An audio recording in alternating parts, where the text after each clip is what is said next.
Глобальные сбои IT-систем в мире, Зеленский говорит о завершении войны и президентском сроке, а Байден начинает осознавать масштаб своих проблем. В эфире «Нехта» самые важные и интересные новости к этому часу. Магазины, банки, аэропорты и мобильная связь. Работа крупных мировых компаний парализовал масштабный сбой. В чем причины и каковы последствия? Самые большие колоссальные последствия – это экономические. Зеленский ответил на вопрос, когда покинет свой пост и чем закончится война в Україні. Це не значить, що треба відвоювати силою всі території. Сигналы Лукашенко в Минске заявляют об открытости к диалогу и взаимодействию с Западом. Что означают действия режима? Лукашенко фактически пытается сейчас продать свое влияние. Друзья, всем привет! Буду рад вашему лайку, подписке и репосту. Вы прекрасно знаете, что для нас это очень важно. Также оставляйте свои комментарии и спасибо вам за обратную связь. Об актуальных и важных событиях прямо сейчас начнем. Ракеты «Атакамс», возможно, вновь долетели до временно оккупированного Луганска. Местные жители сообщали о взрывах в районе авиационного училища, которое является местом концентрации российских оккупационных сил. Столб дыма был виден практически изо всех районов города. В то же время оккупационные власти города заявляют, что все ракеты якобы сбили, а дым, который окутал определенные районы Луганска, никак не связан с прилетами. Мол, это лишь последствия обычного пожара из-за неосторожного курения. Горели торговые модули и строительные отходы. А вот обломки ракет якобы упали за городом и лишь привели к небольшим возгораниям травы. Украинские власти тем временем пишут, что оккупанты не торопятся включать сигналы воздушной тревоги. Заметили местные и то, что оккупационные власти не очень беспокоятся об их жизни и существовании. Сирены никто не слышал, а на пожар МЧС ЛНР ехать не спешат.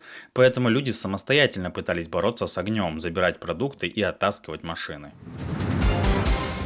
Зеленский покинет свой пост только после завершения войны. О сроках своего президентства рассказал сам Зеленский в интервью BBC. Он также говорил о том, как сможет закончиться война с РФ, дав понять, что не все территории придется возвращать исключительно военным путем. В этом может помочь дипломатия. Так Зеленский ответил на вопрос журналиста, нужно ли вернуть Украину в границы, которые были до 2014 года, чтобы убедиться, что это основа мира. І це буде залежати потім від партнерів, які будуть тиснути на Росію, щоб Росія погодилась сідати і думати про закінчення війни. Це не значить, що треба відвоювати силою всі території. Тем временем CNN пишет, что уже в пятницу, 19 июля, Зеленский может провести телефонный разговор с Трампом, которого он также упоминал в интервью BBC. Этот разговор станет первым с того момента, как Трамп покинул Белый дом. Об инициативах Украины и заявлениях Зеленского относительно возможного диалога с Россией, об этом мы поговорили с политологом Игорем Чаленко. Мы все прекрасно понимаем, что есть и запрос непосредственно в Украине, что показала свежая социология, где относительное большинство выступает за начало переговоров с Российской Федерацией. Также мы видим соответствующее заявление, пока не официальное, но в ряде стран, которые являются союзническими для нас. И Киев на самом деле он никогда не делал ставку исключительно на военный исход этой оборонительной войны. Мы прекрасно понимали, что освободить абсолютно все территории в международно признанных границах возможно политико-дипломатическим путем. И об этом говорил сам президент Зеленский.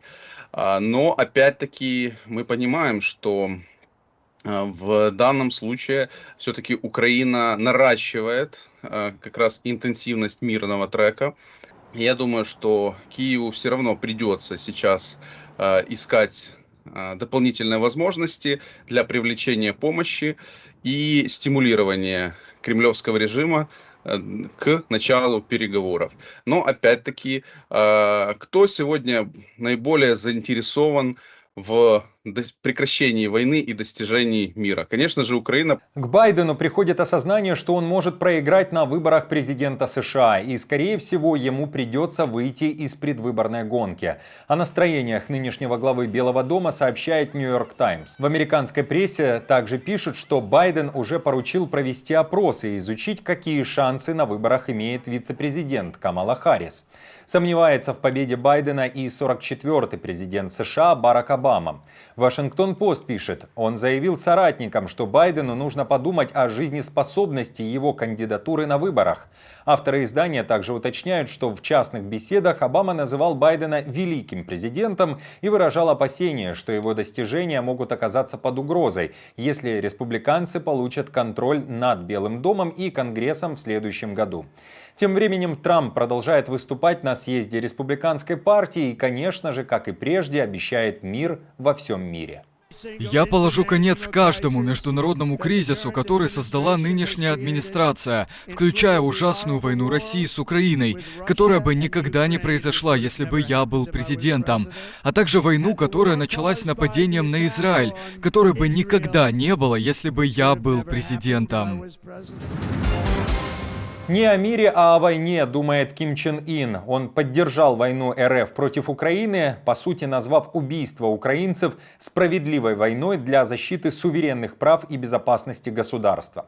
В эти дни в КНДР диктатор в очередной раз принимает представителей РФ, на этот раз военную делегацию. Помимо этого, в Пхеньяне заявили, что армия КНДР и РФ должны сплотиться. Армии двух стран должны крепче сплотиться, энергично стимулировать корейско-российские отношения в новую эпоху и сыграть важную роль в защите регионального и глобального мира, международной справедливости. Работа аэропортов, авиакомпаний, мировых медиа, банков и бирж по всему миру буквально легла из-за сбоя IT-систем. Специалисты пишут, что нарушение в работе этих систем было связано с взаимодействием антивируса CrowdStrike и Windows. Bloomberg сообщает, что акции этой компании CrowdStrike упали на 14% после сообщений, что именно ее антивирус привел к масштабному сбою. А результаты этого сбоя и правда впечатляют. Рейсы крупных авиакомпаний были приостановлены из-за проблем со связью, наблюдалась проблема в работе Windows, прекратила работу лондонская фондовая биржа, остановили свою работу и аэропорты Берлина, Испании, Австралии и ряда других стран. Тем временем в Беларуси, России и Китае аналогичных сбоев при работе авиации не наблюдалось. О проблемах в работе также сообщали и в корпорации Макдональдс, и зацепил сбой некоторые компании в Украине. Итак, речь идет о серии технических сбоев и необычном каскаде сбоев, которые распространились от США до Азии, после того, как Microsoft сообщили о сбое в работе своих онлайн-сервисов. В Microsoft обещают, что постараются как можно скорее наладить работу всех приложений и служб, с которыми возникли проблемы. Кроме того, на момент записи выпуска также сообщалось, что сбой может быть связан с, цитата, «изменениями конфигурации в части внутренних рабочих нагрузок в облачной платформе Azure» компании Microsoft. Самые большие колоссальные последствия это экономические. Чего? Потому что большинство компаний на время приостановили свою работу. Это, можно сказать, такая грубая ошибка тех разработчиков, которые создавали это обновление, этот код. И, соответственно, если брать в разрезе с PET-вирусом, то PET-вирус, он шифровал информацию, от него были какие-то уже более тяжелые последствия для самой информации. А в данном случае информации ничего не случится, только оборудование переустановить, кое-какие файлы системные, и, соответственно, можно возобновлять уже работу всех сервисов, всех компьютеров и так далее. Почему масштабы сильно большие? Потому что эти производители программного обеспечения, они самые крупные, и, соответственно, много компаний пользуются их программным обеспечением, пользуются их услугами, и, соответственно, мы видим результат, что очень много компаний пострадало в плане простоя и блокировки какой-то работы. В Беларуси в очередной раз звучат заявления о некой открытости то к инициативам, то к взаимодействию с Западом. В белорусском МИДе вдруг тоже решили заявить, что открыты для каждого. Сказал об этом нынешний глава Министерства иностранных дел Рыженков, когда вспоминал, что Беларусь решила ввести безвизовый режим для 35 европейских государств. То есть тогда, когда наши ближайшие соседи закрываются и делают всевозможные препоны для развития трансграничного сотрудничества, контактов между людьми, что, с моей точки зрения, является грубым нарушением всех имеющихся конвенций в рамках ОБСЕ, Совета Европы, Европейского Союза, мы, тем не менее, наоборот, показываем свою открытость, желание показать свою страну международному сообществу. Приезжайте, смотрите, работайте с нашими людьми, занимайтесь бизнесом, туристические поездки осуществляйтесь. И главное, осуществляйте контакты с своими друзьями, знакомыми, близкими.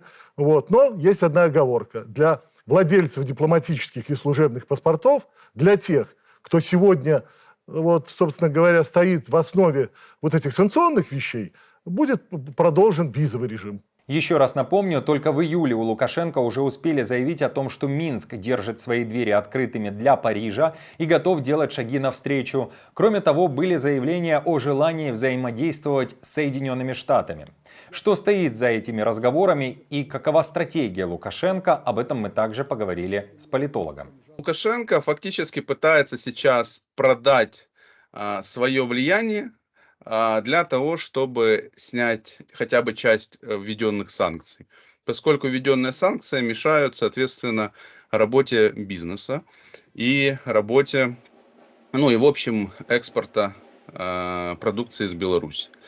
Вот. Но Лукашенко все-таки он не делает основной ставки сейчас на западный мир. Мы понимаем, что он усиливает свои отношения даже не с Российской Федерацией, а скорее с Китаем. И там и личностные отношения с Си Цзиньпином. Вот. Поэтому в данном случае мы видим, что это очередная игра, как сидение на нескольких стульях, чем, собственно, ранее занимался Лукашенко, стараясь как-то балансировать. Друзья, спасибо вам за поддержку, вы наша опора. И напомню, что ваша помощь и участие помогает нам делать работу и видеться с вами каждый день.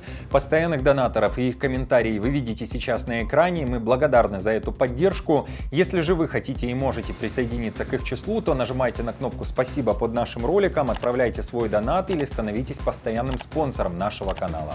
Мы с командой продолжаем следить за самыми важными новостями. Оперативную информацию от Нехта ищите еще и в наших телеграм-каналах, а также на платформе X. Спасибо вам за доверие и то, что остаетесь с нами. До новых встреч и хороших вам новостей.